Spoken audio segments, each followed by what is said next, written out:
Il y a 2 semaines, je vous expliquais comment le lobby pro-Israël s'acharne à détruire notre jeune équipe de journalistes investigation en diabolisant, en lançant des calomnies. Je faisais appel à votre soutien pour résister à cette agression en faisant des procès, en engageant une nouvelle jeune journaliste, Federica. La bonne nouvelle, c'est que la campagne marche bien. Encore un effort et les 2 objectifs seront atteints. Je vous annonçais aussi que j'allais démarrer une enquête sur les méthodes, les sales méthodes de ce lobby pro-Israël. Et voici les premiers résultats de cette enquête. En fait, mon attention avait été attirée par le livre de Ilan Pappé, La propagande d'Israël, que nous avons édité chez Investigation, dans lequel Ilan Pappé explique qu'en fait, il y a eu depuis 2005 une campagne pour défendre la marque Israël. C'est-à-dire que le ministère des Affaires étrangères, les Finances, le Premier ministre ont organisé une campagne de consultation de firmes de public relations, de marketing aux États-Unis. On conclut ça en disant qu'il fallait une campagne pour la marque Israël, brand Israël. Ils ont commencé par lancer des campagnes cool pour montrer qu'Israël était un pays comme un autre, avec une Miss Israël bien dénudée, des choses comme ça. Ils ont vu que malgré les énormes montants alloués à cette campagne, ça ne marchait pas très bien. Et après l'agression contre Gaza en 2014, il y a eu toute une réflexion avec un rapport du think tank Reuters qui expliquait, je cite, « Le remodelage de la marque Israël est stratégiquement important, mais il est tout aussi important d'étiqueter l'autre camp. Israël, disent-ils, doit isoler ceux qui le délégitiment, ceux qui le critiquent, doit travailler avec des ONG et doit cultiver des relations personnelles avec les élites politiques, financières, culturelles, médiatiques en rapport avec la sécurité. » Et donc, cette campagne, explique Pappé dans son livre, a lancé la promotion des équipes d'usagers sur Twitter, sur Facebook, qui se sont mis, dit-il, au travail sans relâche pour répondre à tout ce qui semblait vaguement anti-israélien. Et le général de division Dangot, coordinateur de la politique israélienne, disait de manière très brutale, « La guerre contre la délégitimation et l'opinion publique, la guerre contre l'opinion publique, n'est pas plus facile que celle que l'on mène sur le champ de bataille. » Et un autre expert du même think tank, dans une grande conférence sur l'état de la nation en 2011, disait, je cite, « Quels que soient les responsables de la délégitimation, ils doivent être combattus comme dans une guerre. Ils doivent être ciblés et combattus et non affrontés sur le plan intellectuel. » Ça veut dire qu'on ne discute pas avec des arguments sur les faits. Et comment est-ce qu'alors on fait cette guerre? Il faut recourir, explique-t-il, à tous les moyens encore jamais utilisés auparavant. Tous les moyens pour une guerre. En fait, ce qu'on découvre, c'est qu'Israël a mis sur pied toute une série d'organisations composées de soldats, d'étudiants, de jeunes, pour inonder Internet de propagande pro-Israël et pour attaquer, noircir, diaboliser tous ceux qui critiquent Israël. Les cibles privilégiées étant infiltrer Wikipédia et censurer sur YouTube. En 2011, par exemple, l'Union nationale des étudiants israéliens, 300 000 étudiants, a lancé une campagne pour recruter des étudiants très nombreux qui étaient payés $2000 par mois pour travailler 5 heures semaine à la maison confortablement pour salir ceux qui critiquaient Israël et l'occupation.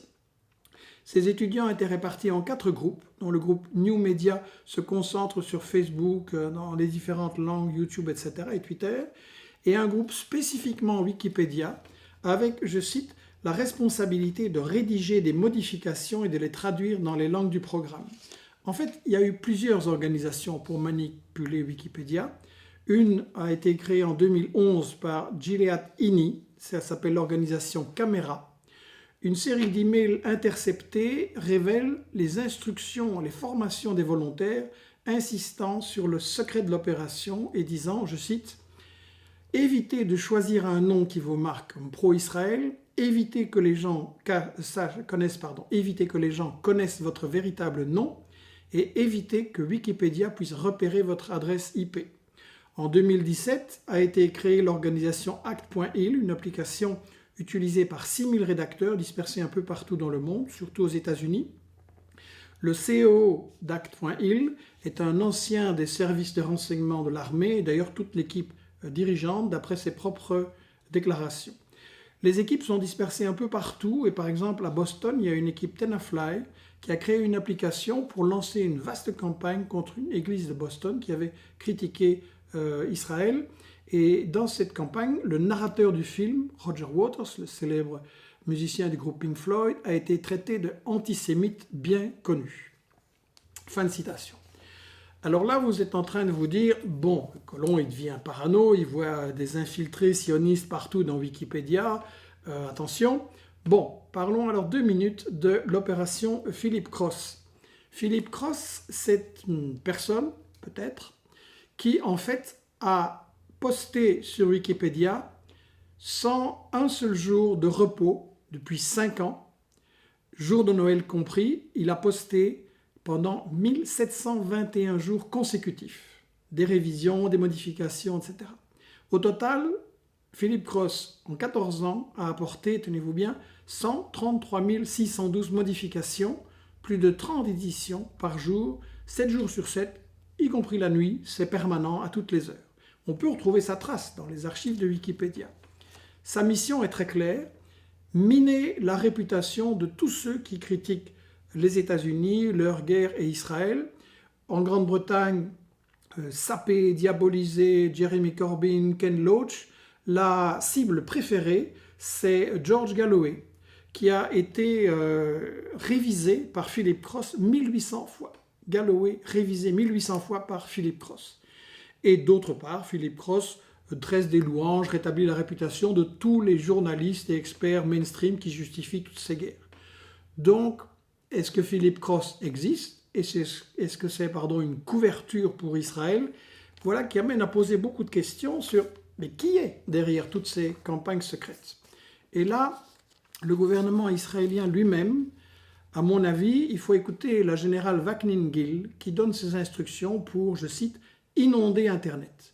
Vaknin Gil est la responsable principale de la censure dans ce pays et elle a déclaré, je cite, « Nous censurons l'information qui est critique pour nos ennemis, lesquels n'ont pas nos capacités, n'ont pas un cerveau juif, sikh, et dès lors, nos ennemis se basent largement sur des informations ouvertes. Bon, il n'y a pas que leur cerveau exceptionnel, il y a aussi un budget de 70 millions de dollars du ministère des Affaires stratégiques pour diaboliser ceux qui critiquent Israël. Et d'ailleurs, le directeur de ce ministère confirme « Internet, c'est une guerre, et pour gagner, je cite, nous devons tricher et ruser. Internet, c'est une guerre, et pour gagner, nous devons tricher et ruser. » Le journal Haaretz israélien indique aussi « Les dirigeants du ministère des Affaires étrangères se considèrent comme les chefs d'une unité de commando et ils préfèrent que leurs actions restent secrètes. D'ailleurs, l'unité qui s'appelle Hama Aracha échappe aux règles de la loi sur l'information en Israël. » Et puis il y a un autre commando très intéressant, c'est l'unité 8200, basée ici au 29e étage de la tour Champion à Tel Aviv, qui organise clandestinement des jeunes de 18 à 21 ans, parfois plus jeunes encore, bien fanatisés par la propagande d'Israël, avec comme mission de saboter les événements organisés par ceux qui critiquent Israël, qui appellent à la solidarité, au boycott, etc. En fait, ces événements organisés partout dans le monde sont, que ce soit des manifestations, des conférences de presse, des publications qui appellent au boycott, il y a dans l'unité 8200 une salle des opérations qui transfère, je cite, les informations aux personnes adéquates pour fournir une riposte appropriée à ces manifestations. Soit une contre-protestation, soit des initiatives, je cite, pour saboter l'action par des manœuvres en coulisses. Donc ça, c'est très intéressant. Quand vous publiez un texte qui critique Israël, quand vous organisez une action de solidarité avec les Palestiniens, c'est systématique. Une pluie de critiques s'abat sur vous, provenant de gens que vous ne connaissez même pas, et vous vous dites au début, c'est une coïncidence. Ben non, ça vient, c'est téléguidé depuis Tel Aviv. J'en ai fait l'expérience personnellement. En avril, j'avais organisé avec des organisations amies un grand débat Comment puis-je être solidaire des Palestiniens? Longtemps à l'avance, nous avions réservé une salle à Molenbeek. Et puis, après 2-3 semaines, la bourgmestre de Molenbeek, Françoise Keppmans, a interdit que l'événement ait lieu dans cette salle qui était sous son autorité. Après, elle est encore intervenue. Une deuxième salle nous a été retirée. Donc, ça a été un véritable sabotage de notre action. Eh bien voilà, ça ne tombe pas du ciel. Les méthodes depuis Tel Aviv consistent en des coups de fil, des messages discrets pour saboter tous ceux qui veulent seulement exprimer leurs opinions, y compris le droit de critiquer le colonialisme. Et c'est pas tout. Il y a quelques semaines, j'étais invité à donner une conférence à Montpellier, en France, et il y avait moins de monde que prévu, et un assistant m'a dit « c'est pas étonnant, quand on clique sur Google pour chercher le lieu de la conférence, sur quoi est-ce qu'on tombe tout en haut? Michel Colomb a fait à Montpellier une déclaration antisémite. » Alors en fait, les gens qui avaient posté ça, et massivement bien entendu, pour que ce soit tout en tête de Google, les gens qui avaient posté ça avaient repris une vieille histoire de 2010, je cite, un pamphlet antisémite distribué à une conférence de Michel Colomb en 2010 au cinéma Diagonale à Montpellier. Premièrement, quand je donne une conférence, je ne suis pas responsable des tracts que d'autres gens que je ne connais pas peuvent distribuer sur le trottoir. Ensuite, quand on va regarder le texte de ce tract, parce qu'il est mis en tout petit sur cette page Google, mais quand on va regarder de près, on voit que ce tract n'est pas antisémite, il reproduit simplement des déclarations de dirigeants sionistes eux-mêmes qui disent des choses dégueulasses. Donc, on est vraiment dans la manipulation. Mais vous savez comment ça fonctionne Google. Vous voyez un titre, Michel Colomb, Montpellier antisémite, bon, la plupart des gens s'arrêtent et le résultat est produit. Évidemment, les géants du net n'aiment pas trop qu'on parle de tout ça, mais si vous regardez la propre page LinkedIn de la responsable Facebook Israël, vous voyez que juste avant, elle a rempli des hautes fonctions dans le gouvernement israélien, donc ça pose des questions. En fait, toute cette propagande, toute cette diabolisation, toutes ces rumeurs, je dis, ça ne tombe pas du ciel. Ça fait partie d'une guerre de l'information, ou plutôt d'une guerre de la désinformation. C'est organisé de façon militaire, clandestine, à Tel Aviv, avec de très très gros moyens et des experts dans le développement de ce qu'on appelle les opérations de manipulation psychologique, PSYOPs. Est-ce que ça doit nous impressionner? Est-ce que ça doit nous désespérer? Non. Il y a aussi leurs points de faiblesse et un think tank israélien qui a accompagné depuis le début cette opération de marque Israël, le Reut Institute, a élaboré en 2015 un document de 32 pages sur la stratégie. Ce document a fuité et c'est fort intéressant. Je cite, « Depuis l'attaque sur Gaza en 2014, un nombre croissant de Juifs sont devenus plus critiques envers Israël. Voilà leur grande préoccupation. Le soutien inconditionnel à Israël diminue aussi parmi les Juifs. Et donc c'est ça qui explique toute cette campagne pour faire peur aux Juifs en disant qu'ils sont menacés par un antisémitisme, etc. C'est-à-dire la diversion, parce qu'en réalité c'est Israël qui menace les Palestiniens et cette injustice doit cesser. Mais cette campagne de propagande est une campagne honteuse et donc fort secrète. Le document lui-même le dit, une riposte avec haute visibilité du camp pro-Israël peut être contre-productive. Voilà, donc ils sont obligés d'agir en secret, de cacher d'où proviennent leurs mensonges et leurs calomnies. C'est ça leur point faible, c'est à nous à exploiter ce point faible.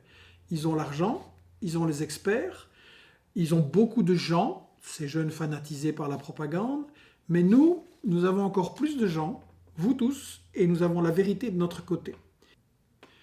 Nous continuons notre campagne pour vous appeler à nous soutenir financièrement, pour résister à la diabolisation, à l'agression par Israël, pour continuer à développer le site Investi Action en engageant Federica, une nouvelle jeune journaliste. Soutenez-nous en écrivant à don@investiaction.net ou en allant directement sur le site, faire un don. Les Palestiniens ont besoin de notre solidarité, de notre courage.